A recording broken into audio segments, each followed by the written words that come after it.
Imagine waking up one morning to the sound of warships cutting through Caribbean waters, the largest concentration of U.S. military power in the region since the Gulf War. Jets roar overhead, destroyers sit just off the Venezuelan coast, and somewhere below the surface, submarines glide silently through the deep. According to a report published by Newsweek, a former U.S. ambassador has warned that the United States could fire Tomahawk cruise missiles into Venezuela. Let that sink in for a moment. Not would, but could. The option is there, the weapons are in place, and the world is watching closely. So, what exactly does that mean? The Tomahawk cruise missile is not just another weapon. It's a symbol of reach, precision, and dominance. Designed to travel at low altitude and hug the terrain, it can strike targets with extraordinary accuracy, even from more than 1,000 miles away. That's over 1,600 kilometers. Some versions can even stretch beyond 2,400 kilometers.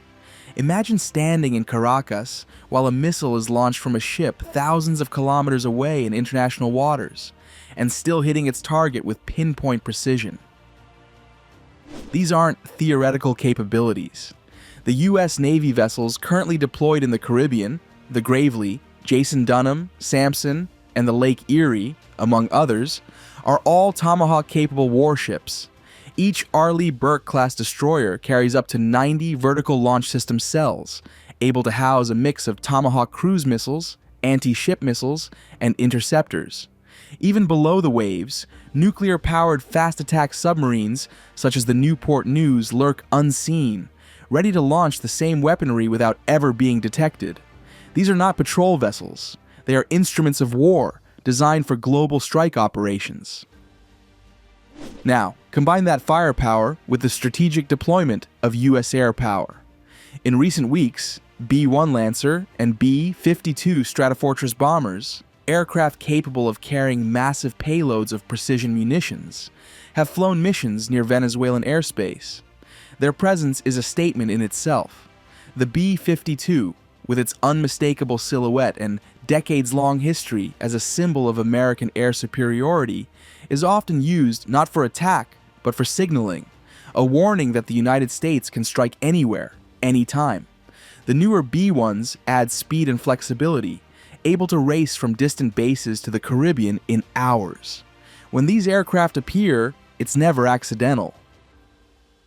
Meanwhile, reconnaissance drones and surveillance aircraft such as the P-8 Poseidon have been patrolling the region, mapping radar sites and tracking naval movements. Over in Puerto Rico, the skies are busier than usual, with F-35 Lightning II stealth fighters conducting training sorties and aerial refueling missions that stretch toward Venezuelan waters. And according to military observers, no deployment of this magnitude has been seen in the Caribbean in over 3 decades, not since the Gulf War. What is all of this building toward?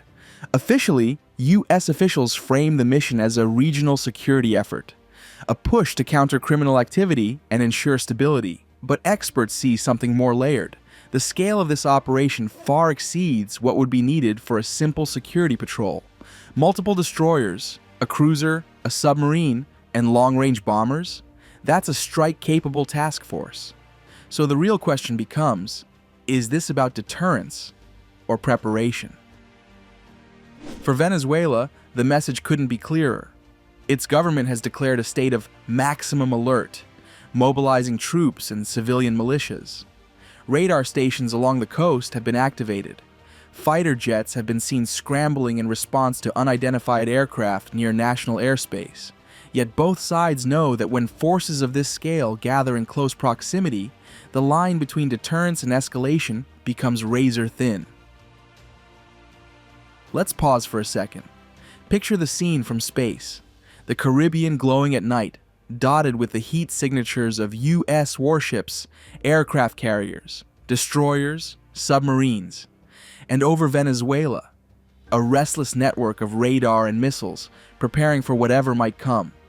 Every signal, every movement, every aircraft passing too close to the edge of airspace could be the spark that sets off something far greater. And it's not just the hardware, it's the geography. From Puerto Rico, the U.S. can reach any point in northern South America within minutes.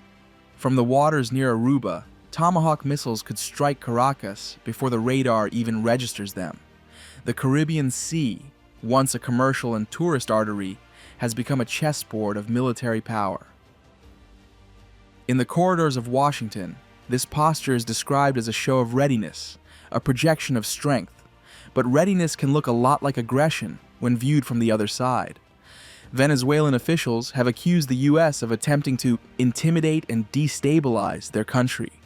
They claim that U.S. forces are conducting electronic warfare and surveillance operations close to their coasts. On the other hand, American defense analysts argue that this is simply deterrence through presence, a reminder that Washington will not tolerate instability in its hemisphere. Both narratives feed the same outcome: tension. So, what could happen next? One scenario is that this buildup remains just that, a demonstration meant to pressure Venezuela politically. But there's another possibility, one that military strategists are quietly discussing: a limited precision strike. It could come in the form of Tomahawk missiles launched from offshore destroyers, targeting specific facilities inside Venezuela. The logic would be surgical: hit fast, hit hard, and withdraw. But history tells us that limited strikes often spiral into something much larger. Once missiles are in the air, control becomes an illusion. And there's the human factor: the crews on those ships, the pilots in those cockpits. They're operating in high alert conditions, where a radar misreading or a misinterpreted maneuver can trigger a chain reaction.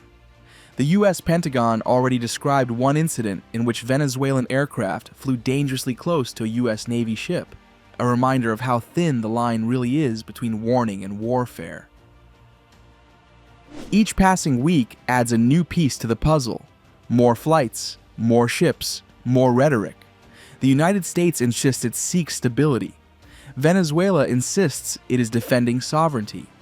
Somewhere in between lies a standoff that could change the future of the region. The Tomahawks, with their silent reach, the destroyers waiting just offshore, the bombers circling above. These are not symbols of diplomacy. They are symbols of intent. Whether that intent becomes action is what the world is now waiting to see. In the end, one truth remains: power, once assembled, demands to be used. The question is, where, when, and against whom? Thanks for watching. And if you found this video interesting, don't forget to leave your thoughts in the comments, subscribe for more world analysis, and stay tuned for the next chapter in this unfolding story.